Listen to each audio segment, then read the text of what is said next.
1절에서 4절에 있는 말씀까지 한 절씩 나눠 읽고 마지막 4절은 같이 읽겠습니다. 우리 중에 이루어진 사실에 대하여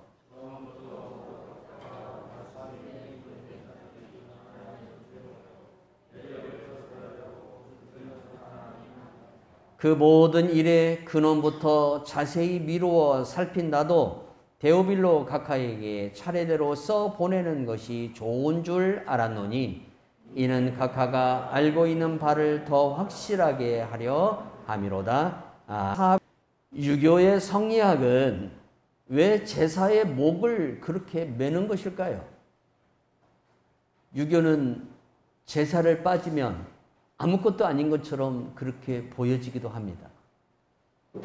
성리학의 특징은 명분론적인 어떤 질서에 있는데 질서를 유지하기 위해서는 통치를 통한 질서와 신분적 계급으로 사회적 질서를 추구하는, 또한 가정에서는 가부장적인 그러한 제도를 통해서 가족의 질서를 추구하는, 그래서 남성 우위, 특히 연장자가 가장 우위에 서서 질서를 유지해야 된다라고 그렇게 주장하는 게 유교 성리학의 기본 골격이죠. 이러한 명문론적인 질서를 유지하기 위해서 유교의 학자들은 현세로서 자기의 이론을 끝내는 게 아니라 죽은 자의 망자를 끌어와요. 그래서 가정의 질서가 유지되고 우리 사회의 질서가 유지되기 위해서 먼저 죽은 그 망자를 위한 제사를 드려야만 된다. 그래서 이 제사를 통해서 인애, 어지린, 쉽게 말하면 어른을 존경하고 그 어른의 존경을 통해서 사회가 유지되고 질서가, 평화가 임한다라는 것이 유교 성리학의 기본 골격입니다. 그래서 그들은 사회 질서를 위한 명목으로 현재에 살아있는 어른이 아닌 이미 돌아가신 어른들을 위한 제사를 드림으로 인해서 그 어른을 계속해서 공경하는 그러한 모습으로 가정의 질서와 사회가 유지되고 사회 질서가 진행된다라고 주장을 하게 되는 것이죠. 고린도전서 10장 20절에서 21절에 보니까 무릇 이방인이 제사하는 것은 귀신에게 하는 것이요 하나님께 제사하는 것이 아니니 나는 너희가 귀신과 교제하는 자가 되기를 원하지 아니하노라. 너희가 주의 잔과 귀신의 잔을 겸하여 마시지 못하고 주의 식탁과 귀신의 식탁에 겸하여 참여하지 못하리라. 이렇게 말씀하고 있어요. 유교는 죽은 자의 혼백을 끌어와서, 망자의 혼백을 끌어와서 그걸 통하여 제사를 드리고 그 제사를 통해서 가정의 질서와 사회의 질서가 유지된다라고 주장을 해요. 그러나 기독교는 여기에 대해서 그렇게 이야기를 하지 않죠. 성경은 현재의 질서를 위하여 죽은 자의 혼백을 끌어와 제사를 드리는 것을 우상이라고 분명히 이야기하고 있습니다. 그건 우상입니다, 여러분. 그리고 우리 안에 하나님의 은혜와 평강이 유지되도록 하기 위해서는 하나님이 우리와 함께 하시는, 성령이 우리와 함께 하시고 우리가 하나님의 말씀에 순종하는 믿음의 삶을 살아갈 때에 우리 안에 있는 질서와 평화가 유지된다라고 그렇게 기독교는 성경을 통해서 가르쳐주고 있는 거예요. 기독교의 이러한 이유는 죽은 자의 영혼은 육신과 함께 이 땅에 살아있을 때와 마찬가지로 신이 될 수 없다는 거예요. 우리가 육신을 가지고 있을지라도 신이 되지 못하는데 하물며 육신이 땅에 이미 들어가 탔었고 망자의 혼백으로 그 사람이 있을지라도 그 혼백이 결코 신이 될 수 없다는 겁니다. 그렇기 때문에 죽은 자를 위한 제사는 결코 신적인 존경의 대상으로서 예배의 대상이 될 수 없다는 것이 기독교의 근본 교리의 진리입니다. 오직 신이 될 수 있는 분은 하나님 한 분, 인간을 창조하신 하나님 한 분 외에는 그 누구도 신이라는 이름으로서 우리의 예배의 대상, 제사의 대상이 될 수가 없다는 것이 기독교의 근본 진리죠. 그래서 우리가 이러한 것들을 잘 깨달아서 죽은 조상에 대한 존경심, 내 어머니와 내 아버지가 나를 키워주고 나를 여기까지 인도한 것에 대한 그 존경심을 버리라는 게 아니라 그러한 존경심을 가지고 부모가 살아있을 때까지 자라라고 성경은 분명히 말씀하고 있다는 거예요.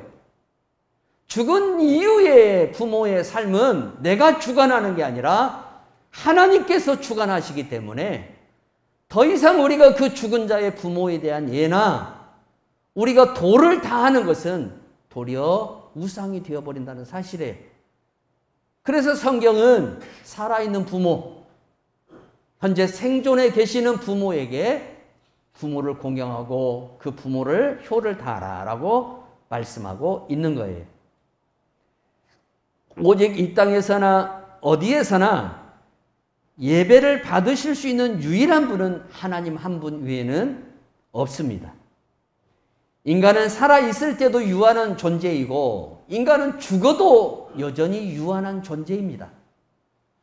인간은 피조되어진 존재이기 때문에 육신을 가지고 있다고 해서 그 인간이 무한한 존재가 될 수 없고 육신이 땅에 들어가 썩어지고 혼백으로만 있을지라도 그 인간이 무한한 존재가 될 수 없다는 거예요. 하나님께서는 우리를 유한한 존재로 창조하셨기 때문에 우리의 영과 혼이 함께 있는 살아있는 자로 있을 때도 유한하고 우리의 영이 우리의 몸을 빠져나가서 천국에 가 있을지라도 우리는 여전히 유한한 자로서 오직 전능자의 은혜, 하나님의 그 은혜의 사랑을 입지 아니하면 스스로 살아갈 수 없는 존재로 지음받은 것을 우리가 먼저 기억해야 한다는 사실이에요. 그래서 누구도 제사의 대상이 될 수가 없고 예배의 대상이 될 수가 없다는 사실이죠. 요한계시록 4장 11절에 보니까 우리 주 하나님이여 영광과 존귀와 권능을 받으시는 것이 합당하오니 주께서 만물을 지으신지라 만물이 주의 뜻대로 있었고 또 지으심을 받았나이다 하더라.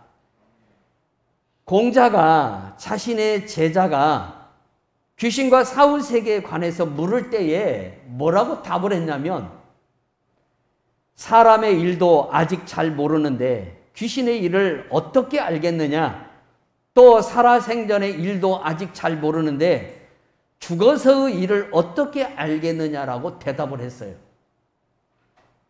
자, 이러한 공자의 주장을 보면 죽은 망자를 통해서 예를 다함으로 사회관계가 질서가 유지되고 가정의 모든 평화가 유지된다는 이 논리가 앞뒤가 안 맞는다는 사실입니다.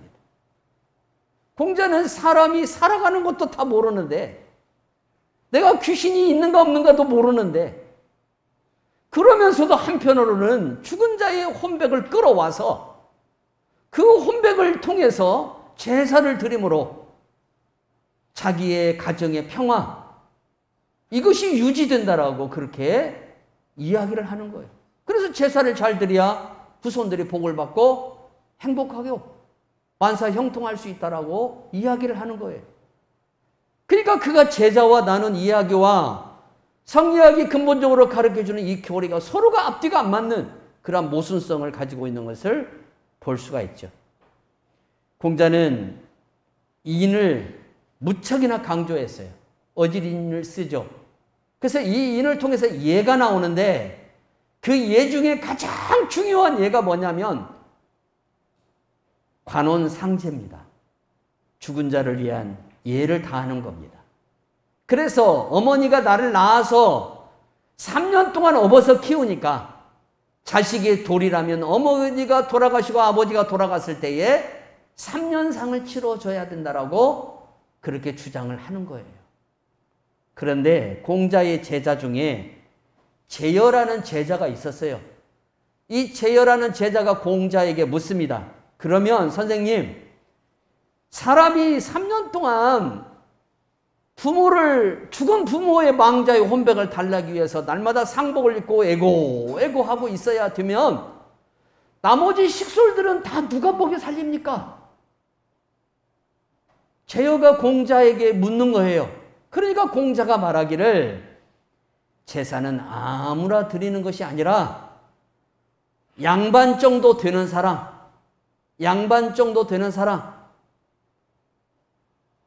불교에는, 아니요, 유교에는 인간의 어떤 직급을 분명하게 나눴기 때문에 이 순서에서 제일 마지막 단계가 되는 양반까지 쉽게 말하면 제사를 드릴 수 있는 자격이 있다. 왜 그러냐면 양반 정도 되면 그래도 먹고 살만하기 때문에 이 사람들은 3년 동안 농사를 하지 않아도 얼마든지 살 수 있기 때문에 부모에게 애를 당할 수 있다. 나머지 사람들은 제사를 드릴 필요가 없다라고 공자가 주장했어요. 그런데 놀라운 사실은 우리 한국 분들은 다 양반의 후손이어서 어느 가정이든지 예수 그리스도를 믿지 않는 비그리스도인의 가정들은 다 제사를 드리고 있다는 거예요. 근데 원래 공자가 말한 제사는 3년상이에요. 3년 동안 아무것도 하지 않고 죽은 부모를 위해서 예를 다해야 된다. 그래서 따뜻한 밥을 아침마다 차려서 드려야 되고, 그리고 그 부모의 무덤에 가서 애고하면서 예를 다해야 된다. 이게 자식의 도리이다. 이것이 공자의 가르침입니다. 성도 여러분, 그런데 에레미야서 22장 10절에 보니까 이렇게 말씀해요. 너희는 죽은 자를 위하여 울지 말며 그를 위하여 애통하지 말고 잡혀간 자를 위하여 슬피 울라. 그는 다시 돌아와 그 고국을 보지 못할 것임이라. 죽은 자를 위하여 울지 말라. 왜 우리 하나님은 이렇게 냉정하게 이야기를 하셨을까요? 여러분, 이유는 간단합니다. 우리가 살아있을 때까지는 만지고 보고 우리가 그분에게 무엇을 드려서 먹고 마시게 할 수 있지만, 죽고 난 뒤에는 우리가 부모를 만날 수도 없고 무엇을 드린다고 해서 그분이 먹고 마시는 것도 아닙니다. 그렇기 때문에 성경은 살아있을 때까지 내가 드린 것을 친히 부모의 입을 통해서 먹고 마실 수 있는 그러한 삶이 진행되는 시간까지 드리고 먹도록 그렇게 해드리라라고 말씀하고 있는 거예요. 그러면 그 다음 죽고 난 뒤에 어떻게 되느냐? 더 이상 그 일을 감당하지 못하는 시간 속에서 이제 들어가는데, 그 나머지는 이제 하나님께서 그 영혼을 주관하겠다는 거예요. 더 이상 우리가 그 부모를 위해서 해야 할 그 인을 우리가 더 이상 할 필요가 없다는 거예요. 성경은 그걸 가르쳐 주고 있어요. 그래서 살아있을 때 잘하라는 거예요. 살아있는 부모에게 따뜻한 밥을 한 번이라도 더 해드리고 살아있는 부모에게 효를 다하라는 거예요. 죽고 난 뒤에는 그분의 영혼을 주님이 주관하시기 때문에 더 이상 우리가 거기에 대해서 무엇을 해드린다고 해서 그 혼백이 달래지고 그 혼백이 위로받는 것이 아니라는 겁니다. 그래서 그분들이 다 죽어서 천국의 하나님 품에, 하나님이 계시는 곳에 가기 때문에 더 이상 우리가 밥을 지어서 준들 그분들에게 위로가 되지를 않는다는 거예요. 왜 그러냐? 죄송한 얘기지만 우리가 여기서 아무리 좋은 것을 차려서 제사상에 드릴지라도 그분들이 거하고 계시는 천국은 우리가 먹고 마시는 것과 비교할 수 없는 것들이 준비되어 있고 그걸 누리고 계시기 때문에 우리가 더 이상 여기에서 그분들을 위한 어떤 예를 더 이상 할 필요가 없다는 것이 기독교의, 우리 예수님의 가르침이라는 거예요. 그런데 공자는 이러한 논리를 진작에 알았으면 얼마나 좋겠어요. 근데 귀신한테 속은 거예요. 어떻게 속았느냐? 여러분, 제삿날이 돌아오면 어떤 집에 죽은 자가 두르는 것이 눈에 보일 때가 있습니다. 근데 그게 죽은 자가 아니거든요. 사실은 그게 귀신이에요. 귀신인데 이 귀신이 죽은 자의 형상으로 그 집으로 두르는 거예요. 그래서 제사상을 차려서 후손들이 넙죽넙죽 절을 하면 그 귀신이 그 상머리에 앉아서 그래, 내가 이 집의 왕이다, 내가 이 집을 다스린다라고 그렇게 귀신의 해괴한 짓거리들이 진행되는 거예요. 그런데 우리는 죽은 조상이 그날 자기 제사상을 먹는 걸로 착각을 하고, 조상이 그날 오신 걸로 착각을 하고, 아버님 많이 드십시오 그러면서 제사상에 우리가 넙죽넙죽 일하는 그러한 모습들이 우리의 삶에 바른 신앙을 가지고 있지 않으면 그게 우리 가운데도 유혹이 될 수 있다는 사실이에요. 그러면 공자는 왜 이러한 잘못을 저질렀을까요? 공자는 사람이 죽으면, 특히 이 땅에 살면서 한이 많은 사람들, 뭔가 맺혀있는 사람들, 공자의 논리대로 한다면 우리나라 사람들은 다 귀신이 돼야 돼요. 왜? 우리나라처럼 전쟁이 많은 나라도 없었고, 우리나라처럼 여러분 여러 가지 사고와 변고가 끊임없이 나타난 나라가 여러분 세상에 가면은 몇 나라 중에 하나로 우리나라가 꼽혀요. 그럼 우리나라에 살고 있는 이 한반도 땅에 살고 있는 사람들은 수많은 외세의 진입과 또 가난으로 인해서 다 가슴에 한을 맺고 사는 사람들이에요. 우리 조상들 보십시오. 우리 1세대들, 우리 바로 앞에 계셨던 부모님 세대들도 얼마나 많은 한을 가지고 사셨습니까? 그러면 그 한을 가지신 분들이, 그러한 마음에 이 답답함을 가진 사람들이 죽어서 저 세상에 가지 못하고 구천을 떠돈다 그래요. 이게 공자의 논리예요. 구천을 떠돈다. 그래서 그 구천을 떠도는 혼백들을 달래주기 위해서 제사를 드려야 한다. 이 제사를 드리지 않으면 그 구천을 떠도는 혼백들이 와서 해악을 끼친다는 거예요. 귀신 노릇을 한다는 거예요. 쉽게 말하면 귀신 노릇을 하면 후손들이 안 되고, 후손들이 어려움을 당하고, 후손들이 고통을 당한다. 그래서 이 혼백을 달라줘야, 제사상을 통해서 달래줘야 그 조상들이, 귀신들이 쉽게 말하면 와서 후손들을 잘 되게 해주고, 그리고 그 사람이 더 이상 구천을 떠돌지 않고 저승으로 갈 수 있다라고 하는 것이 공자의 논리예요. 과연 그럴까요? 귀신에게 속은 거예요. 공자는 완전히 귀신에게 속았어요. 죽은 자의 혼백이 돌아오는 걸로 착각을 했던 거예요. 여러분, 성경은 사람이 한 번 죽는 것은 정해진 것이라고 그랬어요. 그리고 그 이후에는 심판이 있으리니 그랬어요. 천국을 가든지 지옥을 가든지 둘 중에 하나로 가는 거예요. 예수 그리스도를 믿으면 천국으로 가요. 그래서 우리가 살아있을 때에 숨이 끊어질 때까지라도 여러분 복음을 전해야 되는 거예요. 마지막에 구원받는 분들이 있어요. 마지막에 평생 예수 안 믿다가 마지막에 하나님 믿고 천국 가시는 분들도 계시기 때문에 우리가 끊임없이 복음을 전해줘야 한다는 거예요. 그리고 특히 병원에 가면 뇌사 상태에 있는 분들도 계십니다.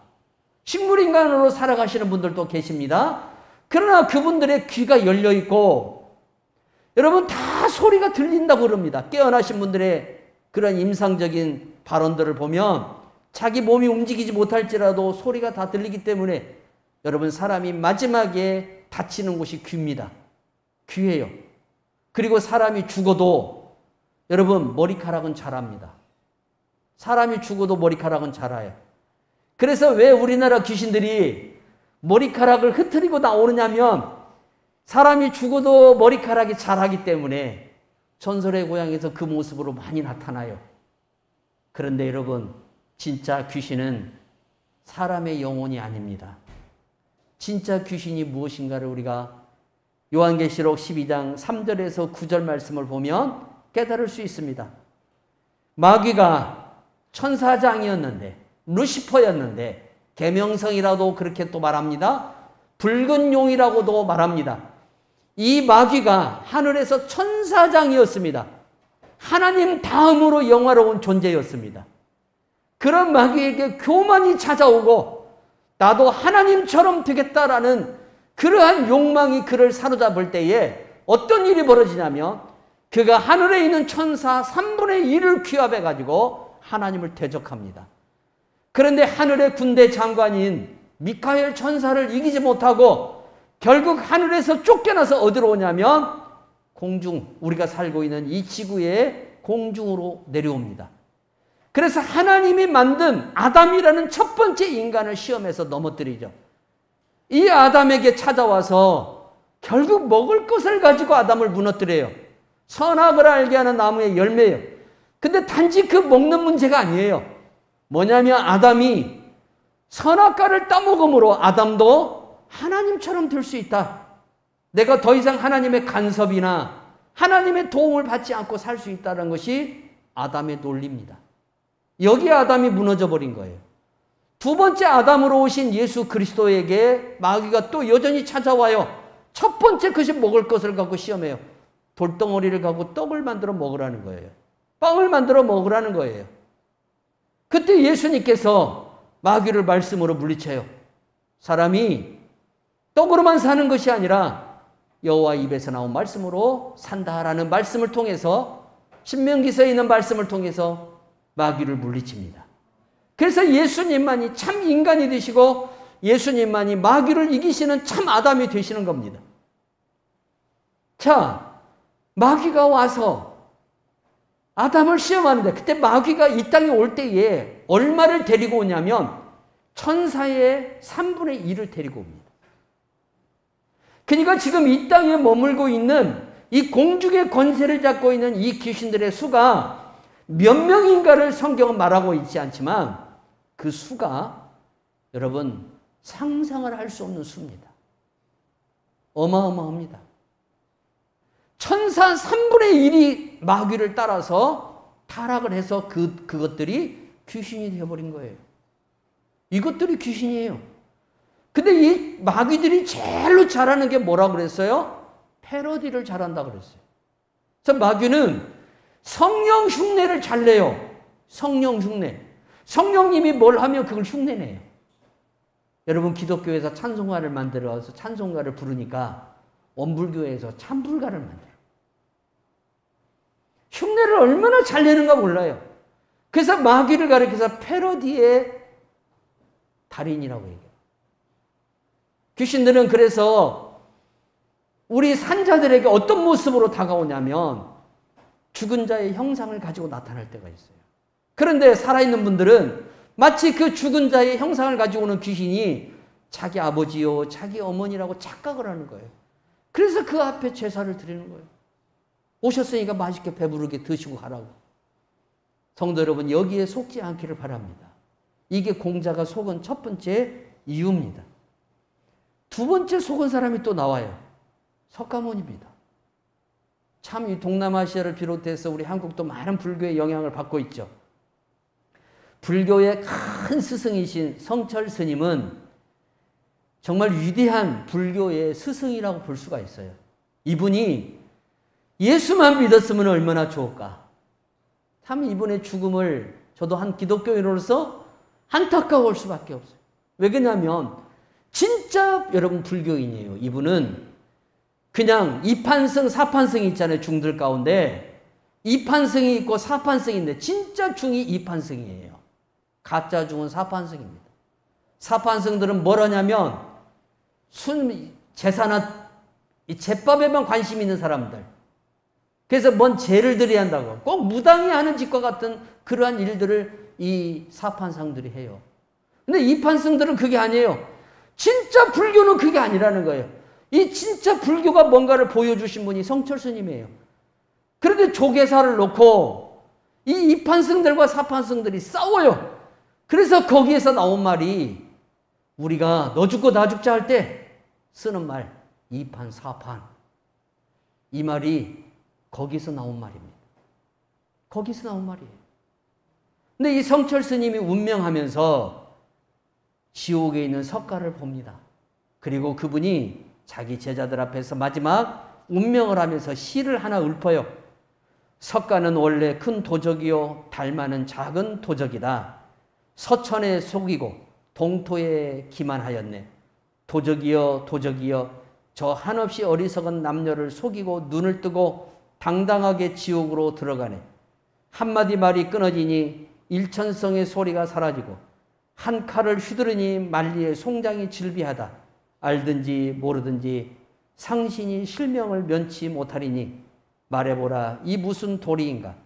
작약곳에 보살의 얼굴이 열리고 종려 입에 야차의 머리가 나타난다.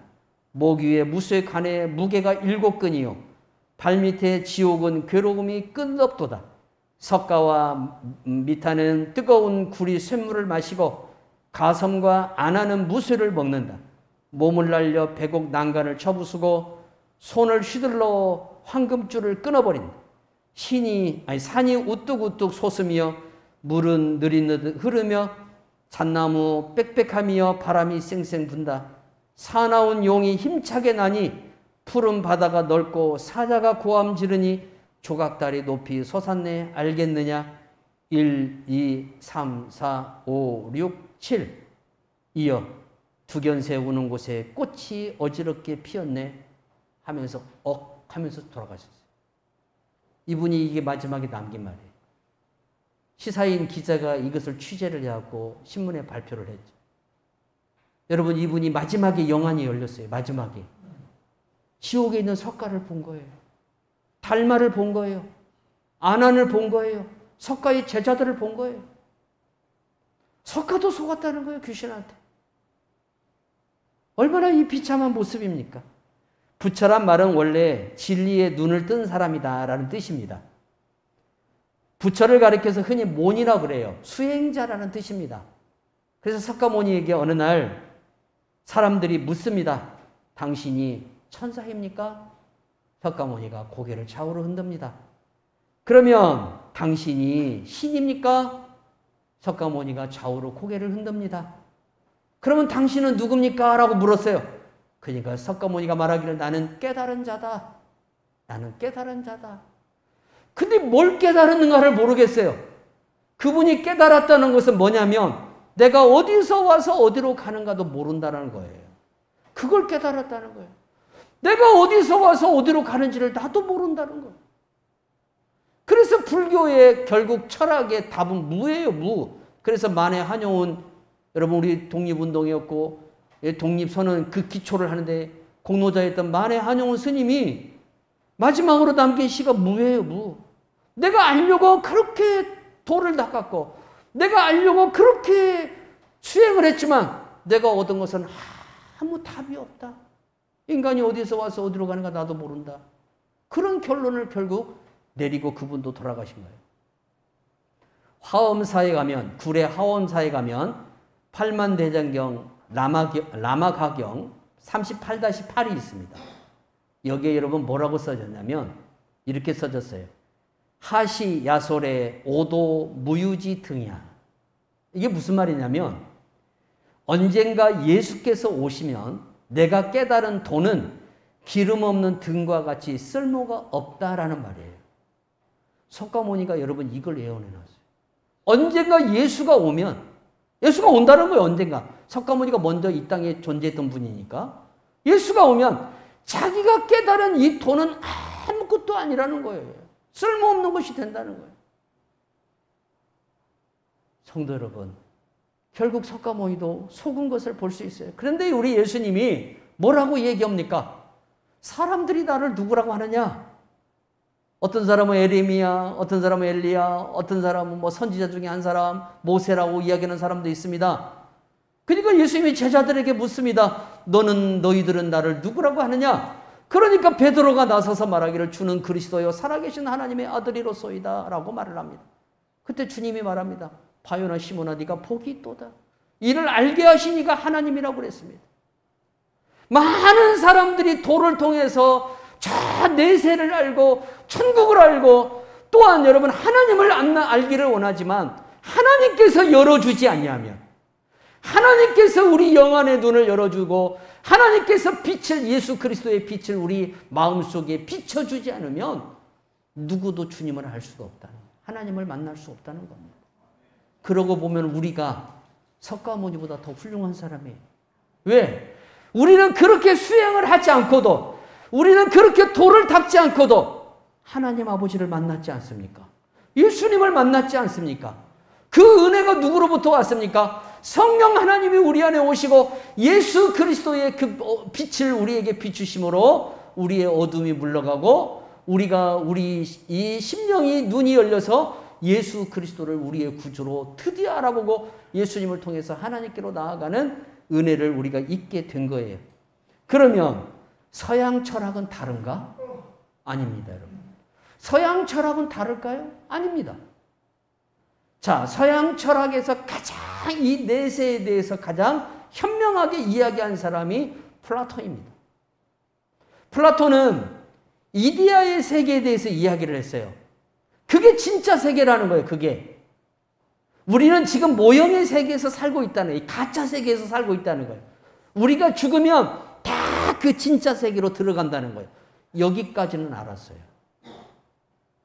플라톤이 정말 대단한 사람이라는 것은 이데아의 개념을 터득했다는 거예요. 우리는 이런 사람들을 가리켜서 공자나 석가나 플라톤이나 이러한 사람들을 가리켜서 초인이라고 이야기합니다. 보통 사람보다 더 많이 깨닫고 보통 사람의 능력보다 더 뛰어난 능력을 가진 사람이라고 이야기합니다. 그런데 이 초인들에게서 나타나는 것은 뭐냐면 하나같이 추상적이라는 겁니다. 그들이 말하는 내용은 다 하나같이 추상적인 이럴 것이다. 이럴 것이다. 이거예요. 플라톤도 진짜 세계가 있다는 거예요. 근데 이 진짜 세계에 어떻게 그럼 우리가 나가야 되는가에 대해서는 답을 하지를 못해요. 그냥 있다라고만 추정을 하고 있는 거예요. 우리 예수님께서 지금 우리가 이 땅에 살고 살아가는 성도로서 살아가지만 저 하늘나라의 진짜 세계, 우리가 들어가야 할 그 영원한 세계가 있다는 것을 이 땅에 오셔서 친히 말씀하셨죠. 자, 그러면 이러한 서양 철학이나 동양의 종교, 동양의 철학과 우리 기독교가 그럼 뭐가 다른가? 이겁니다. 우리도 내세에 대해서 이야기하지 않습니까? 우리도 기독교가 무엇인가에 대해서 이야기를 합니다. 그러면 우리가 말하는 것은 그러면 추론이 아닐까요? 추상이 아닐까요? 여러분, 우리가 천국이 있다라고 이야기를 저 안 믿는 분들에게 가서 이야기하면 그분들이 천국이 있다는 걸 그럼 보여줘 라고 이야기하면 우리가 할 말이 없어요. 자, 그래서 오늘 누가가 거기에 대한 답을 우리에게 주고 있다는 거예요. 예수님이 이 땅에 오셔서 하신 일에 대해서 그 일을 기록하려고 쓴 붓을 든 사람들이 많이 있는데 그 중에 한 사람이 자신이라는 거예요. 그리고 자신이 기록하는 이 이야기는 어떤 추상적인 이야기가 아니라 실제적으로 이 땅에서 일어난 팩트라는 거예요. 사실이라는 거예요. 그리고 그분이 오셔서 이 땅에 오셔서 사실대로 행하시고 사실대로 말씀하신 이 내용이 진리라는 거예요. 그러면 이걸 증명하는 것이 누구냐? 성령 하나님이십니다. 이 말씀이 우리 가운데 진리라는 사실을, 그리고 지금 우리가 믿고 나아가는 저 천국이 실제적으로 존재하고 있고, 그리고 그 천국이 지금도 우리 가운데 임하여서 현재 우리의 삶 속에 이 하나님 나라가 나타난다는 것을 누가 나타내시느냐? 성령이 하신다는 겁니다. 그리고 이 성령님이 우리 기록되어진 이 말씀이 우리 삶 속에 나타나고 능력으로 이것이 우리 삶 가운데에 드러나도록 역사함으로 말미암아 하나님의 이 기록되어진 말씀, 우리에게 우리 예수님이 오셔서 하신 말씀, 사도들이 글을 써서 우리들에게 들려준 이 말씀이 다른 종교의 교주들이 말한 것처럼 추론적이고 추상적인 것을 말한 것이 아니라 사실 그대로를 우리들에게 말씀하고, 또한 이 기록된 말씀이 우리의 삶 속에서 믿음을 통해서 그대로 드러난다는 것을 그들이 주장하고 있는 거예요. 그러면 그분들의 말씀대로 우리가 이 말씀을 우리도 믿고, 우리도 이 말씀이 추상적인 말씀이 아니라 진리의 말씀으로 믿고 나간다면 이제 우리들이 어떻게 해야 되냐 이거죠. 우리가 이 진리의 말씀이 단지 관념으로 끝나는 게 아니라, 우리의 머릿속에서 지식으로 끝나는 게 아니라 우리 생활 속에서 능력으로 나타나는 말씀이 능력으로 나타나는 이 축복이 우리들에게 임해야 한다는 거예요. 그래야 우리가 안 믿는 사람들에게도 나아가서 하나님의 말씀은 살아있고 하나님의 말씀은 청황무한 말씀이라는 것을 증언할 수 있다는 것이죠. 그렇기 때문에 우리가 이 말씀이 우리 가운데 능력과 권능으로 나타나기 위해서 하나님의 말씀은 거짓이 아니라 추상적인 논리가 아니라 실제적인 하나님의 능력의 말씀이요 권능의 말씀이요 진리의 말씀이라는 것을 성령이 우리 안에 오신 충만함을 통해서 우리가 나타날 때에 세상 사람들이 우리 기독교가 거짓의 종교가 아니라 어떤 추론적인 것들을 추구하는 종교가 아니라 진리, 사실을 증거하는 그러한 종교라는 사실을 사람들이 믿게 되는 것입니다. 성도 여러분, 초인들을 통해서 이럴 것이다 라는 그러한 주장은 했지만 그분들이 다 하나같이 귀신들에게 속아서 이상한 논리가 되어버린 거예요. 자기들은 그게 최고의 사람이 영생으로 나아가는 그러한 길이라고 생각했지만 결국 그들이 이 땅에 온 마귀들에게 다 속아가지고 그렇게 잘못된 교리를 통해서 수많은 영혼들을 지옥으로 인도하는 꼴이 되어버렸다는 거예요. 그래서 성철 스님조차도 마지막에 내가 석가에게 속았다.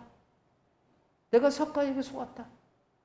그러나 우리 예수님은 여러분을 속이시는 분이 아니라 여러분의 믿음을 부끄럽게 하시는 분이 아니라 여러분에게 주신 이 성경 말씀이 여러분의 삶 속에 능력과 권능으로 나타나도록 성령을 우리 안에 보내주셔서 우리가 그 성령님의 충만함을 통해서 말씀이 주님이 우리에게 주신 이 진리의 말씀이 우리 가운데 은혜의 은혜로 나타나게 하고 복의 복으로 나타나도록 역사하심으로 말미암아 우리가 믿는 믿음이 부끄러운 것이 아니라 참 영생에 이르는 길이라는 것을 우리 하나님이 친히 보여주신다는 사실이에요.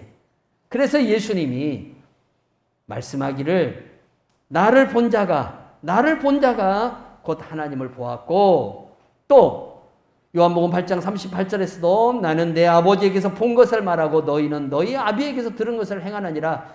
그러니까 우리 예수님이 저 하늘에서 하늘아버지로부터 보고 들은 것을 이 땅에 와서 그대로 말씀하셨고 그 말씀한 것이 우리의 생활 속에 성령의 능력으로 나타나기 때문에 기독교의 진리만이 오직 참된 진리이고 우리를 영생으로 인도할 수 있으며 우리를 이 땅에서 참 사람으로 살아갈 수 있도록 인도해 준다는 사실을 여러분들이 반드시 믿어야 한다는 사실이에요. 그래서 기독교는 죄송하지만 여러분 다른 종교와 비교할 수 없는 거예요. 왜?